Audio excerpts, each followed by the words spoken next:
Muito bem, estamos de volta. Feitas nossas observações acerca do padrão ofício, discorremos ponto a ponto acerca da forma de registro, os detalhes que podem ser questionados em prova. Vamos lá resolver uma bateria de exercícios para fixar bem essa parte do padrão ofício, é muito importante e a gente deve guardar com bastante segurança. Por isso, uma bateria de exercícios para a gente guardar direitinho essa parte do padrão ofício. Vamos lá, vamos colocar aí na tela. Isso, temos aí o nosso exercício seguindo, já havíamos feito 18 itens anteriormente, vamos aí continuando. Temos aí Brasília, 17 de fevereiro de 2008, ofício número 25 AGU, senhor chefe de gabinete. E aí vem o texto, informamos que é a Advocacia Geral, blá blá blá. Mas vamos para o item 19, e ele afirma o seguinte: para que as normas de redação do padrão ofício sejam respeitadas, no exemplo acima, o local e a data de emissão do documento devem ser deslocados para depois da identificação do ofício, aliados à margem direita. Se for preciso, dê pause aí para pensar um tiquinho. E aí, certo ou errado? Isso, esse item está certo. De fato, observe que lá em cima, o primeiro registro que apareceu foi o da data. Está errado, o primeiro registro que deve aparecer é o registro do tipo e número. Depois é que vem a data, exatamente como o item descreve, o local e a data de emissão do documento devem ser deslocados para depois da identificação do ofício, aliados à margem direita. Perfeito posicionamento, a data é a única coisa que vem com alinhamento à direita. Certo, item 19 então. Vamos para o próximo, item 20. O item 20 afirma, no padrão de ofícios, memorandos e cartas circulares, o respeito à clareza da comunicação exige que sejam explicitados o remetente, o destinatário e o assunto do documento antes do vocativo da seguinte forma: de Advocacia Geral da União, AGU, no Estado do Amazonas, para YYY, assunto www. E aí, é desse jeitinho mesmo? É assim que a gente deve registrar? Isso não é, esse item está errado. No padrão ofício não existe essa forma de indicação de remetente e destinatário, conforme vimos em ofícios externos para altas autoridades, a Sua Excelência o Senhor, e aí vem o cargo, o nome e o endereço. Para outros casos, ao senhor ou à senhora, cargo, nome e endereço. E em memorandos, ainda que seja memorando, que é a comunicação que simplifica a forma de registro, você coloca apenas ao senhor fulano de tal. Ao senhor e o cargo, aliás, não é isso? Ao senhor e o cargo para o endereçamento. E não essa história de de para. Isso não existe, nunca existiu no padrão ofício. Errado o item 20, então. O item 21, que já está aí, diz o seguinte: no exemplo apresentado, foi desrespeitada a normatização no vocativo, pois é necessário identificar o destinatário também pelo nome e sobrenome. Voltemos à tela anterior para verificar o vocativo. Na tela anterior, quem é o vocativo aí? Isso, o vocativo é senhor chefe de gabinete. Esse vocativo, no caso, segundo o item, está errado, porque você tem que registrar também o nome da pessoa. É isso mesmo? Nome e sobrenome precisa? Não, de forma alguma. O vocativo está perfeito, o senhor e o cargo. O cargo ocupado é de chefe de gabinete, portanto, senhor, chefe de gabinete. Em vocativo, não se registra nome de ninguém, é só senhor e o cargo. Isso quer dizer, então, que o item 21 é um item falso, um item errado. O item falou que era necessário colocar nome e sobrenome. De jeito nenhum. Vocativo é só senhor e o cargo. Erradíssimo o item 21. Vejamos o próximo. Temos aí, ó, considere que Juarez Alencar Cabral, candidato ao cargo de analista de trânsito do DETRAN-DF, desejando dedicar-se integralmente aos estudos dos conteúdos que seriam exigidos nas provas do respectivo concurso, tenha redigido em tom gracioso a seguinte carta para sua noiva. Já vimos essa cartinha antes, não é isso? Em que ele abre mão temporariamente do seu noivado para estudar para o concurso. Mas, enfim, vamos avançar então lá para o item, para ver o que o item está questionando acerca desse texto aí. Vamos lá para o item 22. Vamos avançar aí a tela. Isso, olha o item 22, com relação à carta apresentada na situação hipotética acima e com base no que dispõe o Manual de Redação da Presidência da República acerca de comunicações oficiais, julga os itens seguintes e o item 22 afirma: a forma de identificação do signatário da carta coincide com a recomendada para as comunicações oficiais, que deve conter os seguintes elementos: a assinatura do remetente, a linha contínua para se apor a assinatura, o nome da autoridade que expede a comunicação, grafado em maiúsculas e alinhamento centralizado. O item está dizendo que a forma de identificação do signatário coincide com a recomendada e descreve para você. A identificação do signatário possui de fato esses elementos? Pense aí direitinho. E aí o item está o quê? Isso, o item está errado. Qual foi o pisão na bola desse item? Exatamente, a linha contínua para se apor assinaturas. Na identificação do signatário não existe essa linha. Você tem simplesmente a assinatura, acompanhada do nome do signatário e o cargo centralizado. Mas não existe essa linha contínua. Item 22, então, errado. Vamos para o seguinte, o item 23. O item 23 afirma: o fecho que consta na carta, empregado durante muito tempo em expedientes oficiais de variada natureza, é permitido atualmente somente em mensagens cujo signatário seja servidor que se dirige ao ocupante de cargo imediatamente superior. O item está dizendo então que o fecho é permitido, mas para cargos superiores. Quando você emite o ofício, o documento, para alguém que está num cargo imediatamente superior. Voltemos lá ao item para a gente verificar, aliás, ao texto, para a gente verificar o fecho empregado na carta. Eis aí, vamos para a próxima tela. Na próxima tela aparecerá o fecho. Muito bem, a tela seguinte, essa. Não é essa ainda. Voltemos um tiquinho. Isso, voltemos lá à tela anterior a essa. Voltemos mais uma. Isso, eis aí. Qual é o fecho que aparece aí na construção? Isso, temos aí, ó, 3 pontos. Reitero protestos de estima e consideração. O item dizia que esse fecho aí já foi empregado muito na administração pública e atualmente só é utilizado para a pessoa que se dirige a um cargo que está imediatamente acima de si na hierarquia. É isso mesmo? Errado o item, errado, totalmente errado o item. Essa forma, reitero, protesto de consideração, não é mais utilizada. Atualmente, quais são os fechos que nós utilizamos? Você lembra? Isso, respeitosamente e atenciosamente. Portanto, esse fecho aí não é mais utilizado, o que nos leva à conclusão de que o item 22, né, esse item que a gente estava verificando lá, é um item errado. 23, o item 23 então está errado. Muito bem.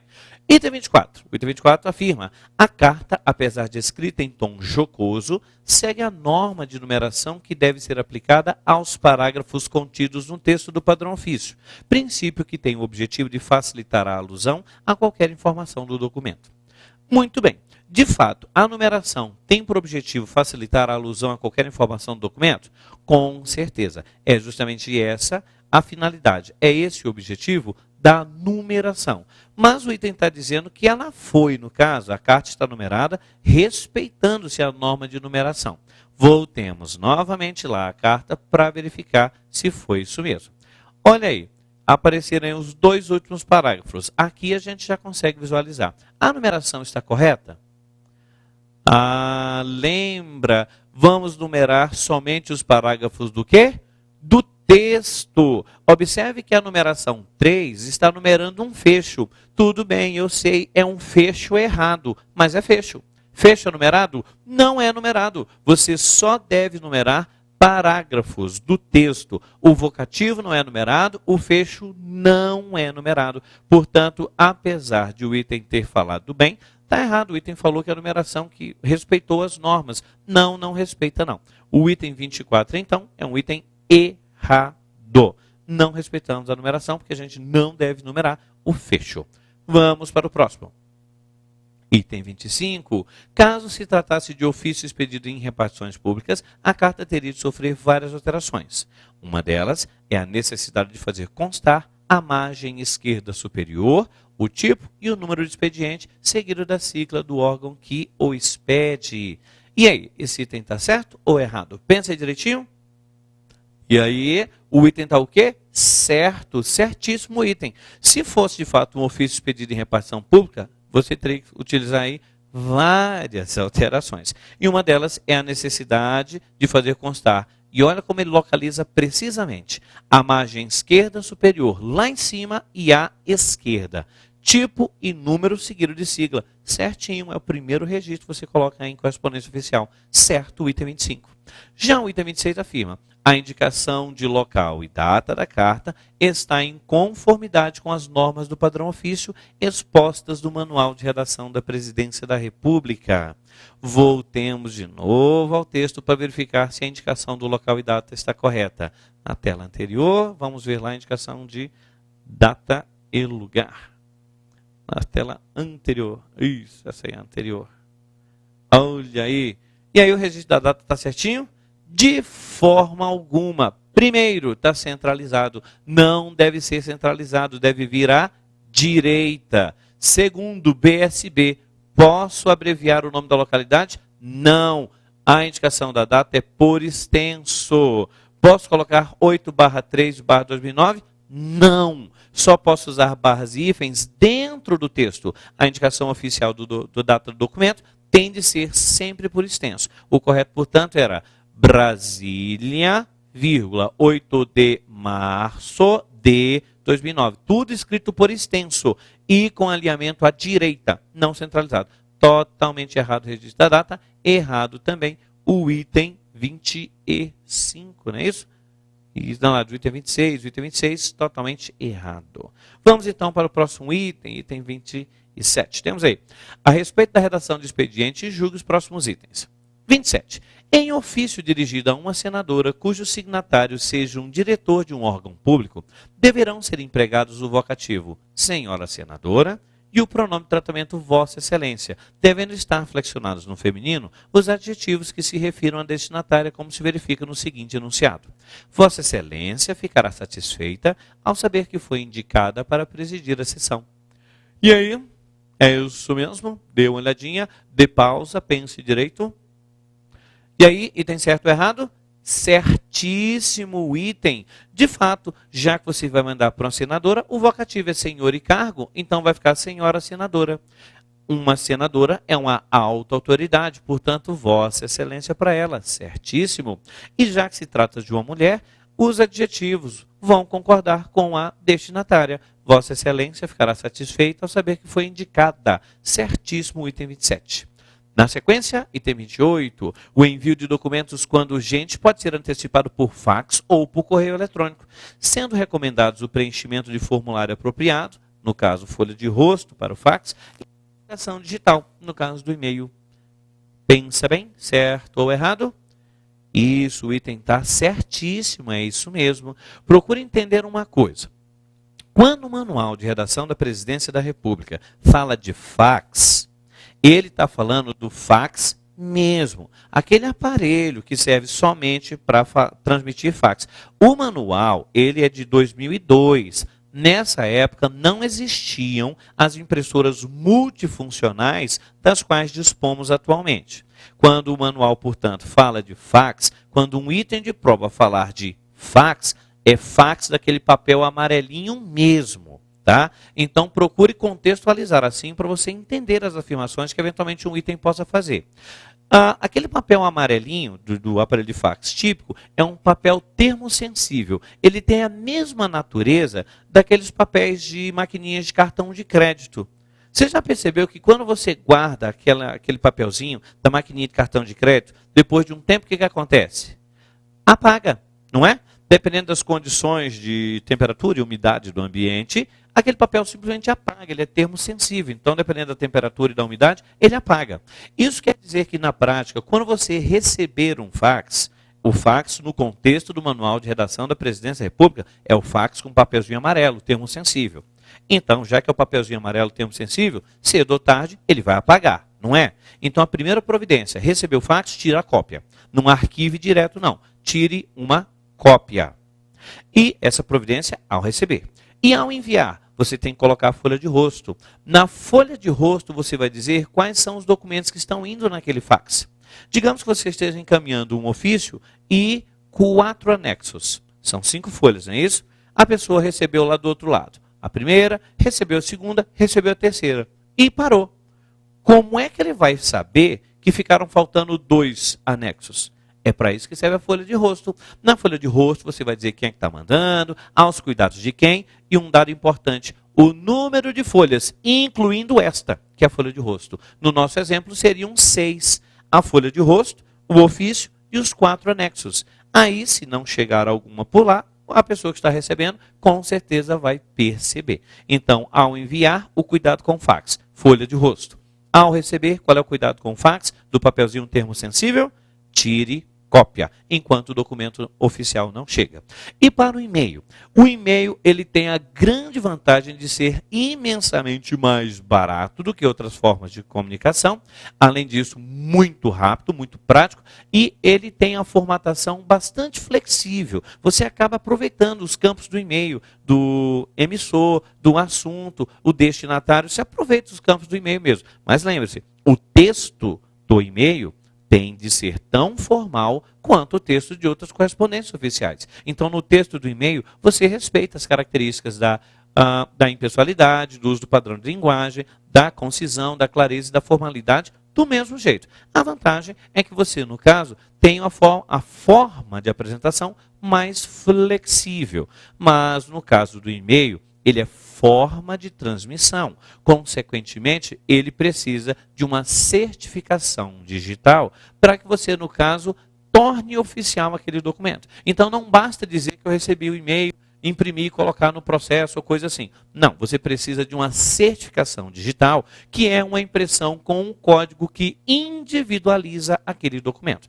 Então, há necessidade de certificação digital para o e-mail. E já que estamos por aqui, também vamos comentar outra forma de transmissão. O telegrama ainda existe, é verdade, ainda existe telegrama. O telegrama, no entanto, você paga pela quantidade de informação que você manda. Você paga por página, dependendo da quantidade de linhas que você vai enviar, você paga por cada pedacinho do registro ali. Consequentemente, para o fax, a palavra de ordem é concisão. Seja econômico no texto, porque você paga de acordo com o volume da informação que você vai mandar. Então, para concisão, economia, concisão máxima. E-mail, certificação digital. Fax, ao mandar, folha de rosto. Ao receber, tire cópia. Ok? Isso nos leva à conclusão, então, que o nosso item, voltando aí à tela, o nosso item é um item perfeitamente correto, porque ele disse justamente que a gente tem que tomar esses cuidados. Para o fax, precisamos de folha de rosto e certificação digital para o caso do e-mail. Certíssimo, o item 28. Avancemos aí para o item 30, aliás, o item 29. Bom, temos um texto antes. Temos aí, ó, considere a hipótese de que o documento a seguir tenha sido redigido para ser encaminhado ao diretor de segurança do trânsito do Detran DF. Memorando número 3 no 7, em 5 de fevereiro de 2009. Ao D.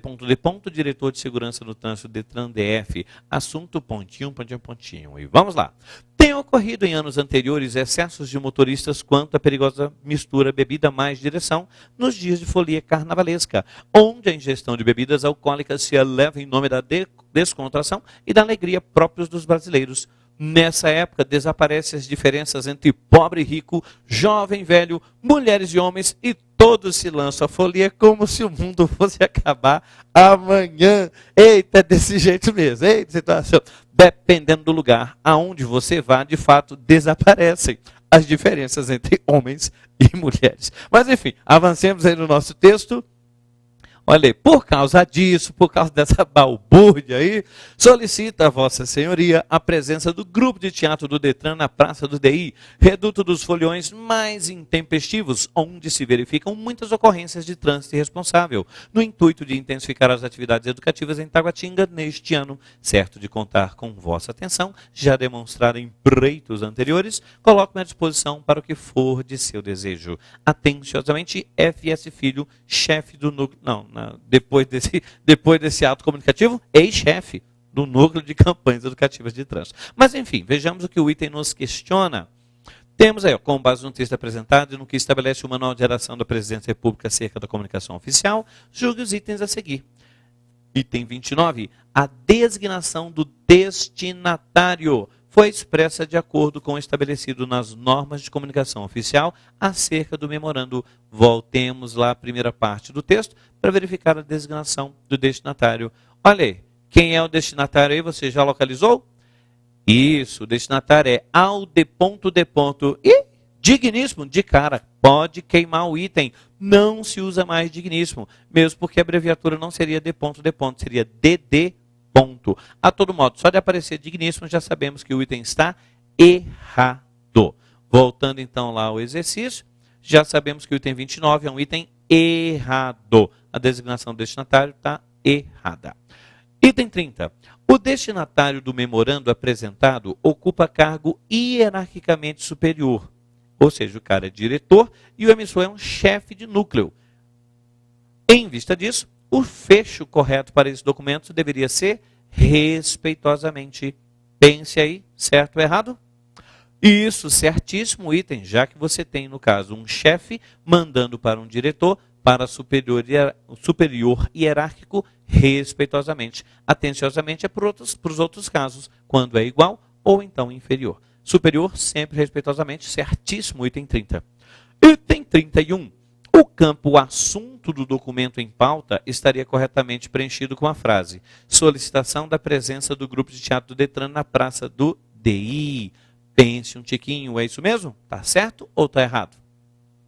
Certíssimo item. De fato, no final das contas, apesar de ter falado sobre aquela balbúrdia toda lá, de sumir, o mundo vai acabar amanhã e tal, apesar disso tudo, no final das contas, o que ele quer é solicitar que o grupo de teatro vá à praça do DI. Consequentemente, perfeito o item 31, ao dizer que o assunto seria a solicitação da presença do grupo de teatro do Detran na praça do DI. Certíssimo o item 31. Vamos para o próximo. Item 32. Desconsiderando o espaçamento entre linhas e partes do texto, estão em conformidade com a forma e a estrutura do memorando oficial, a identificação do documento e o local de origem, a data, o vocativo e a assinatura. Novamente, desconsiderando tudo que está errado, estão em conformidade com a forma e estrutura do memorando oficial. Primeiro, identificação do documento e do local de origem. Segundo, data. Terceiro, vocativo. E quarto, assinatura. Já identificou aí? Tudo certinho? Não, esse item está errado. Por quê? Memorando não possui o quê? Vocativo. Não existe vocativo no memorando. Lembre-se, são três coisas que o memorando simplifica. A data aparece simplesmente na forma em, e aí a data na sequência. Segundo detalhe que o memorando simplifica, o endereçamento ao senhor cargo. Como o endereçamento do memorando ao senhor cargo já traz em si a formulação básica do vocativo, memorando não tem vocativo. Ou seja, o item está errado. Além disso, vale lembrar que do jeito que a pessoa se colocou o nome lá, ficou FS Filho. Você não pode abreviar o nome inicial, você pode abreviar nomes internos, mas nunca o primeiro e o último nome. Portanto, também a assinatura não estava registrada adequadamente. Mas, principalmente, por falar do vocativo do memorando, é que o item está errado. Beleza? Vamos então para o próximo item. Item 32 é errado, então vamos para o 33 logo aí abaixo. O item 33 afirma: está correto o emprego do tratamento Vossa Senhoria no terceiro parágrafo do documento em questão, mas incorreto, errado, o uso do pronome possessivo de segunda pessoa do plural no quarto parágrafo, vossa atenção. O que é que a gente comentou a respeito de vossa? Vossa só serve para pronome de tratamento. Repita comigo, vossa só serve para quê? Pronome de tratamento, só. Em nenhum outro lugar você vai pensar na pessoa vós, em nenhum outro lugar você vai utilizar o pronome vos ou então vossa. Em nenhum outro lugar. Vossa só serve para quê? Pronome de tratamento. Com base nisso, voltemos para o item para ler agora com atenção. O item está dizendo aí, está correto o emprego do tratamento Vossa Senhoria no terceiro parágrafo. Certíssimo. Estou falando simplesmente com o diretor do Detran e o diretor é a autoridade administrativa, Vossa Senhoria, certinho.